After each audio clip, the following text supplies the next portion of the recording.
Hello and welcome back to another episode of Let's Play LOTRO with me, Balthelion. So once again we are in the Gravenwood. So let's talk to Sarah. I am more determined than ever to find Gwylion's hiding hole, but she is a wily one, and more familiar with this land than the Dunedain. I have sent for Amlan and a few of the Boar clan resistance. I thought that wasn't making any sense then. A few of the Boar clan resistance are helping us scour the Gravenwood for signs of Gwyllion. But in the meantime, I want you to speak with Laurelin, the chief of Theodred's scouts. Perhaps by aiding the Rohirrim, we will aid our own cause as well. So it's this chap over here who is kicking open air for reasons unknown. Welcome and well met, my friend. I am grateful for the Rangers' help, sneaking us into the Gravenwood past the Dunlendings, but I am not certain what aid one such as yourself could offer us. Laurelin sighs. I must beg your pardon, champion. We have never come this far into enemy lands. I do indeed have a use for you, if you are willing. It is as cannon fodder. Most likely. What's he got to say then? The Rohirrim are grateful for your aid. Pendulous, if you wish to be of aid to me, I have a task of great import, though it may not seem so at first. I sent several scouts into the Gravenwood to discover any movement of Dunlending forces, but I have not yet heard from any of them. Would you seek out the scouts and learn if any ill has befallen them? It has been too long, and I fear for my companions. Their names are Turbald, Elfrith, and Kufrik. Turbald and Kufrik have gone north and east into the Gravenwood, while Elfrith has returned south to watch the road to Wolf's Cleft. I will reward you for your efforts. So, we have to go do them one at a time. And our first one is to go to Turbald, who is slightly north, kind of where the stable master is on the way to Town of Edris, up near the lake that we went to a couple episodes back. So if we just make our way northwards, and we can ride over there and meet him. So last time we covered the champion's red tree, so I suppose this time we should probably have a look at the blue tree while we're wandering around doing some questing. So the blue tree, the martial champion, is more of a defensive tree. It's going to make you a bit more like an off-tank, make you a bit more survivable. Not so much focusing on preferring any type of damage, whether it's single target or AoE. So it is very much more of a defensive tree, a tank tree, if you will. So what have we got in this tree? So first one is Second Wind, which gives us a skill which removes all of our fervour, however many fervour we've got. And gives us a bunch of power, and the amount of power that we get given back to us is dependent on how many pips of fervour were consumed. So more pips means more power, which is quite nice. Just speak to this guy first. Time is short, so is hope. Laurelin sent you? That is well, for I have discovered an encampment of Dragloof, Dragon Clan warriors moving down from Enedwaith. News of their movement should be taken to Laurelin at once. I will remain and keep an eye on the encampment. If, however, you wish to be of further aid, I may have other tasks of you before you leave. So we're going to have a rapid quest to complete 3 quests for this guy, so we'll just remove those from the tracker. Evil stirs in the shadows, and the horse lords have need of aid. I have seen wagons bearing crates coming from the south to Uvalcadlus. I wondered at first why the Dunlendings would be bringing provisions and supplies northward to a company that is moving southward towards their muster. But later I saw something that terrified me. The Dragloof took from the crates a black powder, which they were able to ignite into a terrible fire, which scorched tree and earth and shattered stone. I fear the Dragon Clan will use this black fire against our people, should all-out war ensue. Will you enter Uvalcadlus and destroy this black fire? The Rohirrim would be greatly indebted to you, should you succeed. Of course I'm going to succeed. Shadows lie along our path. We must seek to dispel them at all cost. Though the Dragon Clan has long been known to war with even their own countrymen, I fear this company is not here to stir trouble in Dunland. There have been Dunlending travellers going to and fro between Pren Gwyd and Talmafadras, and the Dragloof have ignored them. Perhaps one of them carries orders from their chieftain, or a general of their forces, if there are such ranks among these wild men. Would you enter their camp, Uvalcadlus, and seek such orders among their captains? It would be dangerous, but such information can only benefit our cause. Evil feels stirs in the shadows, and the Horse Lords have need of aid. Yonder company of Drake Loof warriors present a threat, not just to my prince's scouting party, but to Rohan as a whole, I believe. Perhaps if we were to weaken their force, the threat would be lessened enough to make it impotent. Enter Ubal Cadlus, if you will, and defeat as many of the Dragon Clan's warriors as you can. When you have done so, return to me. So that's our 3 quests. So, right. Heading north over to the lake, but instead of going straight into the middle of the lake like we did last time, we're basically going to go around the 2 edges. So it doesn't matter which edge we start with. I'm just going to start on the left side, go all the way around the back. There'll be like the boss guy at the back, and we can make our way back. And hopefully we would have killed enough by the time we come back out. So, Master Champion Tier 1, carrying on then. So, Aggressive Exchange. Blade Wall debuffs enemy damage. So, you get up to 8% debuff on Aggressive Exchange, which means the enemy does 8% less damage. Now, bearing in mind, Blade Wall is an AoE attack, and currently for me as a yellow champion, I have a maximum of 10 targets on that. So that means every time I use Blade Wall, which is only on a 4.2 second cooldown, up to 10 targets in front of me will be debuffed to do 8% less damage. So I can permanently just debuff anything in front of me to make it do 8% less damage, which is incredibly useful. It's obviously going to be less useful for a red line champion who's going to have less AoE targets. I think it might be 5 targets as a base on Blade Wall. But you can still debuff quite a few targets if you pick that while you were in the red tree as your main tree. So it's very nice to have. And obviously they do less damage not only to you but anyone else they hit from your group. So it's very nice. Vitality increase just gives you a flat vitality buff. It's not really worth it. It will scale depending on your level, but the further you get into the game, the less significant that is compared to the total kind of stats that you're going to be accruing from other sources anyway. So personally, I would never purchase any of these general stat increases that are like this anyway. If it was a percentage or something, like percentage max morale, then it'd be a bit more interesting perhaps. But no, flat vitality, not really worth it. Tier 2. Is there a crate over there? No, but there is a captain. Tier 2 grants the skill Horn of Champions. Area effect attack that reduces enemy damage for a short duration. So every 30 seconds I can blow a horn, which means the enemies do 20% less damage for the next 11 seconds. Now I believe that's 11 seconds because I'm sure one of my allies is giving me 1 second. And I can probably just confirm that. Probably on the rune. Or maybe not. Maybe not. There must be something affecting it though. Yeah, that can be quite nice. You're effectively supporting the rest of your group, making them less likely to take a load of damage. Quite nice. Where was that? That was the first one, wasn't it? So once we've got that, we can go across to the second trait that's also in Tier 2. Increases Horn of Champions damage. So it gives it plus 20%, plus 40% damage. I wouldn't really say that's worth it. It's a 30-second skill. It doesn't do groundbreaking damage.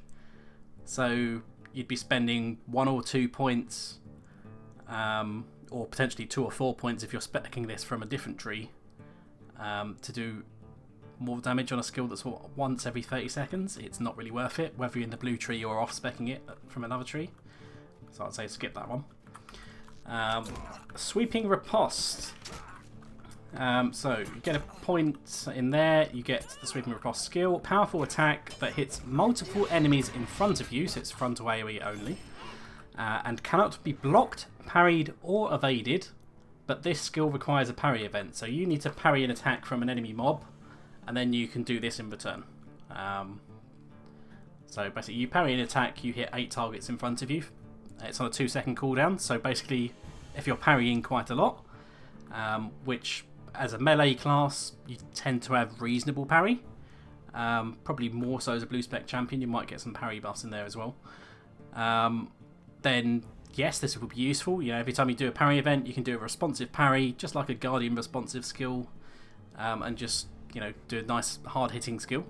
So pretty good. Which takes us down to tier 3. Right, here's the crates of black powder. They're all at the back of this camp. Tier 3, Vigour of Champions. Increases power restored from second wind. If you really are having power problems, I guess you can spend the points in this, but you know, if you're doing a solid build which, you know, has reasonable amounts of you know, you're not going to have like a ridiculously small power pool or anything like that, and you're doing a reasonable rotation that's not just going to use all the higher power skills all the time. Shouldn't need to worry too much about spending the points in that. There's better things to spend it on. It's not the worst thing in the world if you did feel the need to spend points on that. Tactical mitigation increases your tactical mitigation. So this is your defense against like any spells and other kind of like not physical based attacks, basically. So this will allow you to go over the tactical mitigation cap as well, up to 5% above the cap. So it is very nice to get. It will be especially useful once you get to endgame and you start hitting your tactical mitigation caps, because it allows you to build up that little bit extra. So this is very much a you definitely want this kind of trait. Let's just grab all these people. Then tier 3, so this is a follow-up to Sweeping Riposte. Increases the damage of Sweeping Riposte by 20, 40, 60, 80, 100%. So yes, that would be very nice. So that every time you get a parry, you use that skill, it now does double damage to all targets in front of you. Very nice. Tier 4 has only got one trait, which is Dire Need. 30% of your current power is expended. Twice the amount of power lost is transferred to morale. The power cost can be decreased with legacy item legacy. So basically, you lose 30% of your power. So for me, that's kind of about 1,300 power. And then I gain twice the amount of what I've lost as morale. Which is not what this is saying, because it says adds 400% of morale. So it's 4 times. Is it 4 times or what? Or 2 times? It doesn't seem to make up its mind. But either way, it's as the name suggests, Dire Need. You're in trouble. It's a panic button. I don't care about my power. Remove some of my power and create morale. But obviously, you can't just use that if you've got no power, because the amount of restored in terms of morale will also be quite low as well. But yeah, as a panic button, it's not bad. You're going to get more survivability from the blue tree than you would in the other trees anyway, so yeah, there's no harm. Tier 5, critical defense increase. Increases your critical defense. So again, this will take you above, in theory, a critical defense cap. Realistically, you're not going to be able to build enough to get to the defense cap. Normally, for an end game build, you'd probably want to build up to about 50% critical defense. After that point, trying to stack more critical defense rating on your build, the diminishing returns start kicking in to be not really worth it.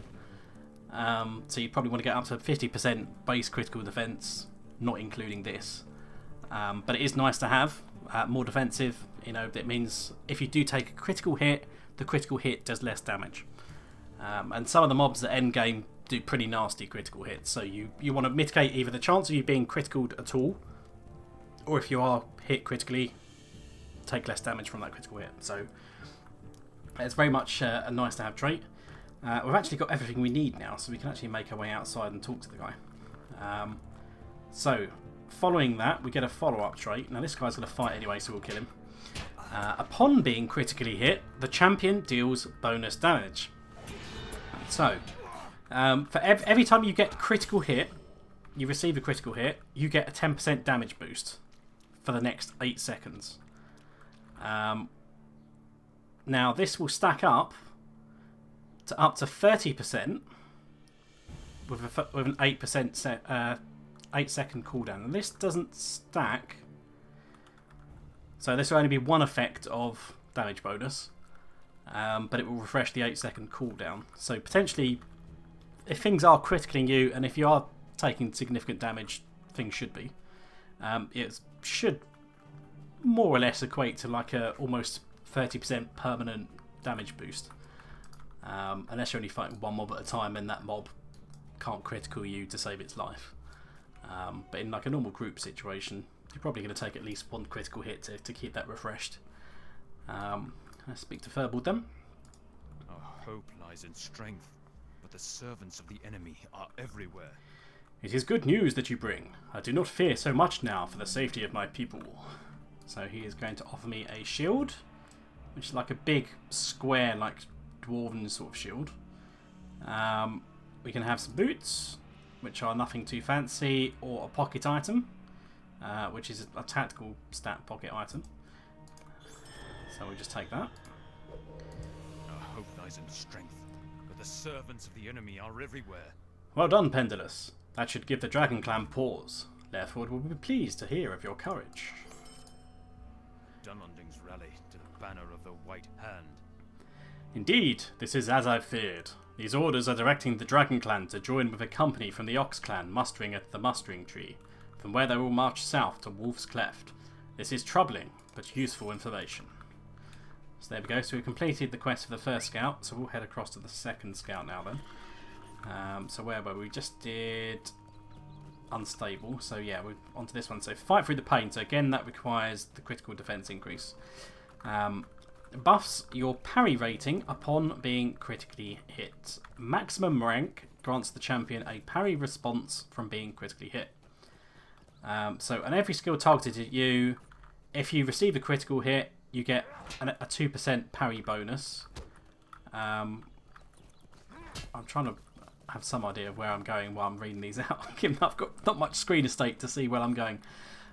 So up to 10% parry chance every 8 seconds. So if something crits you, you've got extra parry rating, which means you're more likely to not take a subsequent hit, which may or may not be a crit. So defensively, that is also very nice. And you can also get a parry response. I don't know what parry response it's on about. Right. Just show you guys where we are. So we're over to the west now, just slightly north of these mountains, but near this kind of lake over here. Our second friend is going to be on the hilltop over here, overlooking this lake. Where if we look down, we can see there are some Dunlandings here, rural Cadless. They're sort of like living over here around this lake. Are you going to reset? No. Okay, you've knocked me off. Fine. I'll come and kill you. So yeah, so you want to fight through the pain. That's quite nice. Improved Dire Need. Obviously needs Dire Need from tier 4. Increases the heal that you get, so up to 100% heal bonus. Now, I think the tooltip is bugged, and it should be you get twice as much morale as the power you consume, and that this second trait makes it 4 times as much because it doubles the bonus. So I think that is a bug on that tooltip. But yeah, it can only be used every 2 minutes, but as a 2-minute panic button, it does what it says. It's nice to have. Which then leads you to your last 2 traits in tier 7, but we'll speak to Kuthric first. Our hope lies in strength, but the servants of the enemy are everywhere.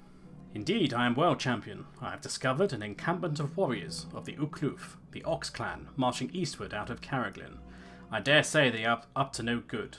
Take this news at once to Laurelin. If you wish to be a further aid, I may have other tasks for you before you leave. So, once again, he's going to give us 3 quests. Evil stirs in the shadows, and the horse lords have need of aid. I wonder if you have the temerity to provoke the captain of these wild men. Perhaps, perhaps not. Prove it to me.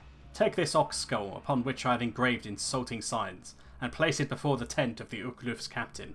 If he has any sense of honour, he will come forth and do battle with you. If you defeat him, perhaps the Ox Clan will return to their homes peaceably. Yeah, right, like it's going to be that easy.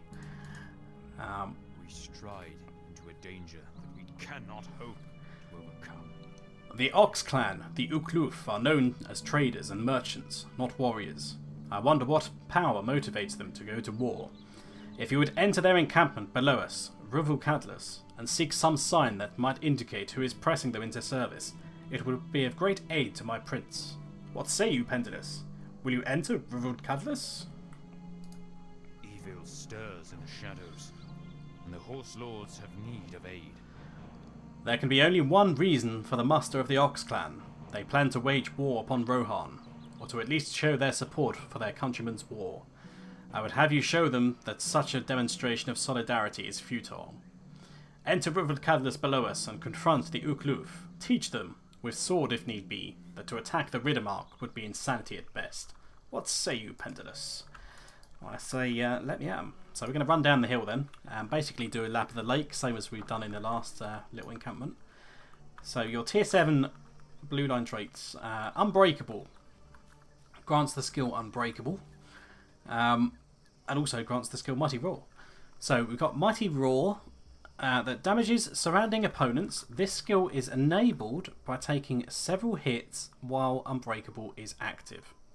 Okay, so Unbreakable is like a passive effect. Mighty Roar is the response that kicks in. And there's a 30-second cooldown on that. But Unbreakable, the champion empowers themselves by releasing a mighty cry. Each time they are hit, they grow tougher until eventually letting out a mighty roar, damaging all those around them. Every time you are hit, you gain a stack of Unbreakable, raising your tactical mitigation and morale. At maximum stacks, you gain a powerful AoE attack to unleash upon your enemies. So you've got a stacking effect. I don't know if there's max stacks actually. There's got to be some degree of max stacks, surely. But you seem to get extra tactical mitigation. I'm not sure if that tactical mitigation is meant to be on a 12-second duration and max morale on a 30-second duration, or whether this is another tooltip bug that it's meant to be one or the other. But it's a 2-minute cooldown, but basically means you've got massive defensive buff, you can soak up a load of damage, and at the same time you've got an extra bonus attack for just hitting people. So if you're going to go into a tough fight, or start a tough boss fight or something like that, you can kind of pop this, weather the storm for the first bit of the fight, and maybe kill a few things to make your life easier for the rest of the fight. So that is quite nice. Where are we going? Over here. And then your second one is Quick with a Blade. Your refined technique allows you to take better advantage of an enemy regardless of their health. So, Merciful Strike now has no health threshold requirement at all. I think in the red line there was something to remove. So to increase the threshold in the red line, so it caps at 50% health. So you have to bring a mob down to below 50% health to be able to use Merciful Strike. But this just means you can use it all the time. But Merciful Strike, it's a 10-second cooldown still. But it's one of the harder hitting attacks. So yeah, that would be something else that you would normally go for. Now in terms of the blue trait bonuses, we'll have to wait until we finish these quests and go back to our friend Kufrik upstairs. Because I'm not removing all of my nice tasty yellow tree traits to talk about that tree while I'm trying to do combat, because otherwise it will make me incredibly weak. So we'll just murder all these boys, gather up a few people. That's the captain's table. That's where we're going to put the defaced ox head. I don't know, we've wrote some kind of like insulting sentence about his mum on it or something. There we go, murder them. Now I'm at least healthy. I'll double check that before I inevitably try pulling him. There we go, Kunbel for Saruman. So he's not going to complain about whatever we wrote on that skull. Yeah, we should be able to spank him easy enough, but yeah, he is a signature mob. So it will be a bit tougher to fight. You might not want to start that fight until you've had a chance to catch your breath. And get your heals back. So this will be 9 Dunlendings. There we go. Scouting, I think technically we kind of like need to scout in the middle of the town, which is kind of at the bottom of this hill, I believe. So if we come in the lake, should trigger somewhere around here. Maybe not.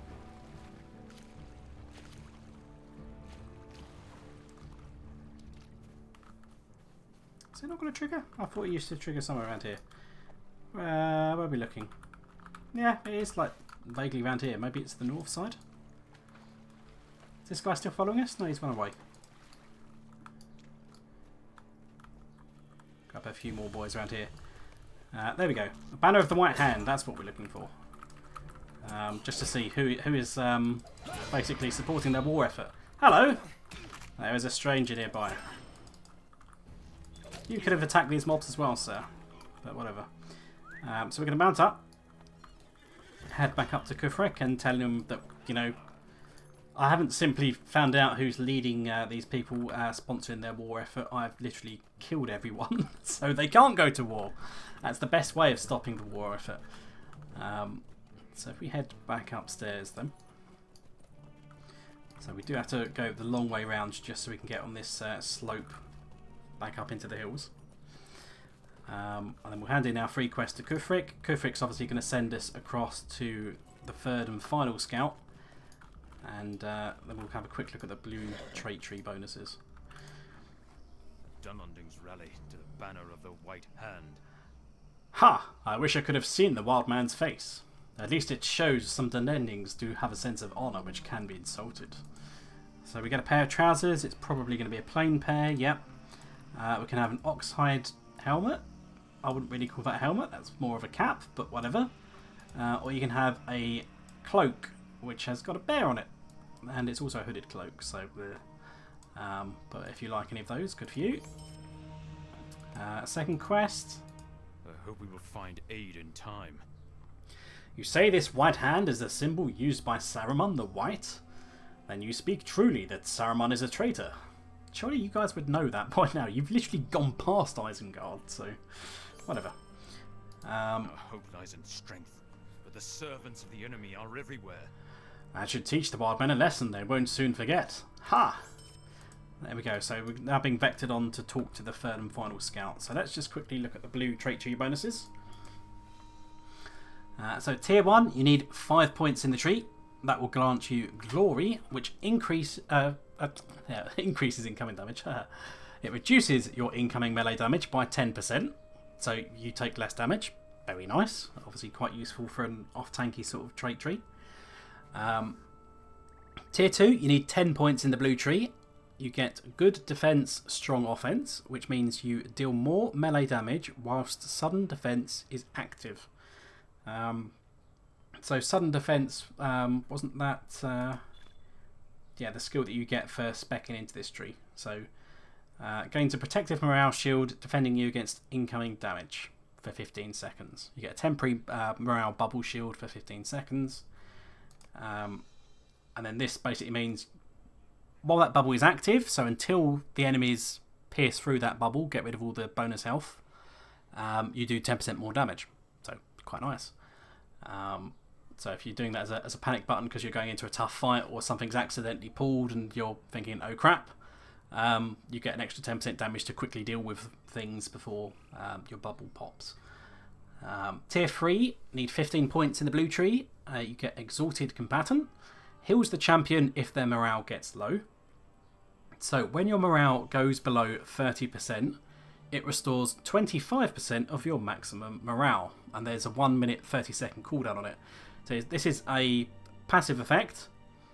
So it's kind of like a Warden's Never Surrender, but it's always active. So if you go below 30%, you get a 25% maximum morale bonus. It puts you back up to 55%. So yeah, it's very nice. Obviously, if you're dipping below 30% a lot, you could be having a bit more troubles than this can cope with, because you're going to have to wait another minute and 30 seconds before you get this effect again, but it is useful to have.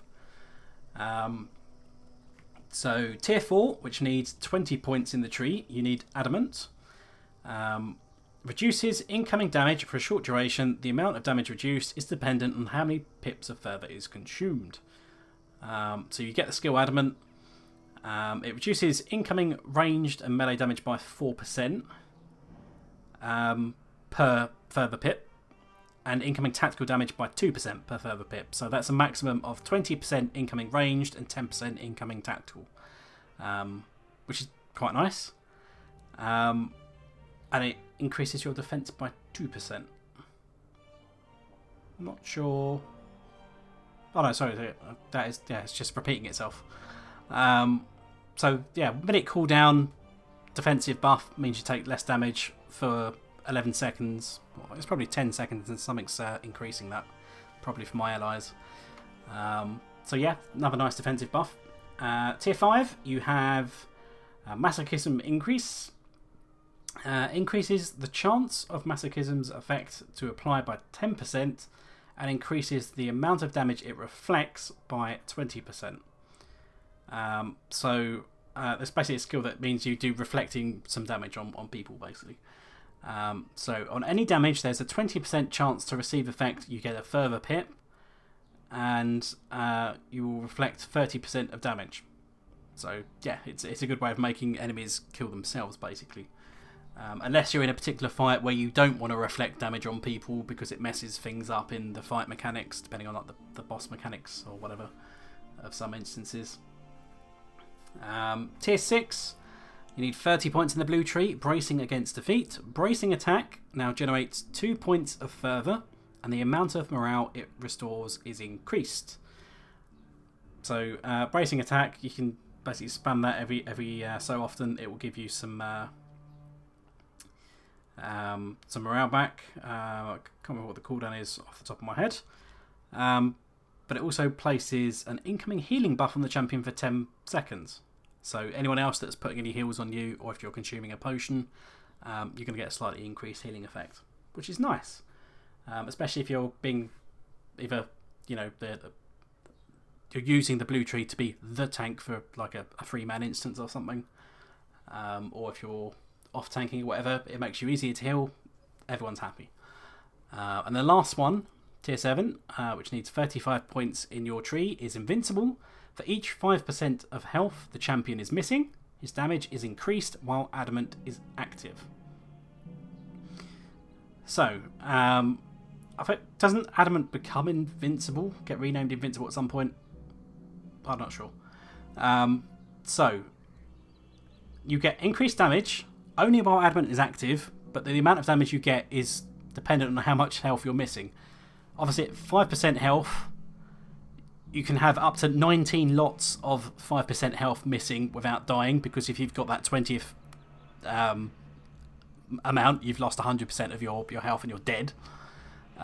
So 19 lots of some sort of damage bonus is obviously potentially quite useful. Obviously, it's only effective while adamant is up, but there is some legendary item legacies that will increase the adamant / invincible duration. So that is quite nice. But yeah, so the blue tree, you're only really using that if you're going to be either the tank or you're doing a serious off-tanking role for a group. If you're planning to do proper damage, you really want to be yellow or failing that red. You wouldn't really be using blue for really going around on the landscape. Maybe if you're struggling really hard with one particular quest or one particular mob that you need to kill for a quest, maybe you might want to consider quickly doing a blue spec, seeing if you can't beat a mob by just sheer force and damaging it and killing it quickly, maybe you can outlive it while doing less damage. But otherwise, yeah, you should normally be in a damage tree, solo or group, basically. So it's probably, I don't know if I'd say it's less useful than red, because I just flat out would never use red. It's either you're doing AoE damage or you're off tanking to me. But yeah, they all fulfill their roles, all the different trees. But yeah, I hope you guys have enjoyed that anyway. So again, this is probably going to be quite a long episode after all the description of the trait trees, but it gets those ticked off. So at this point, we've now covered all 3 trait trees. If you missed some of the episodes where we've talked about the other ones, literally the very last episode before this one is the one that covered the red tree, and the yellow tree we slowly covered over time throughout the start of the Dunland episodes. So while we were going around the first region of Dunland, Trum-Dreng, we were slowly covering each trait and talking about that in a bit more detail, because the yellow tree is the champion's main damage role, basically. So we took a bit more time to discuss each of those and the pros and cons of each trait. But I hope you guys have enjoyed that then, and until next time, I will see you guys later.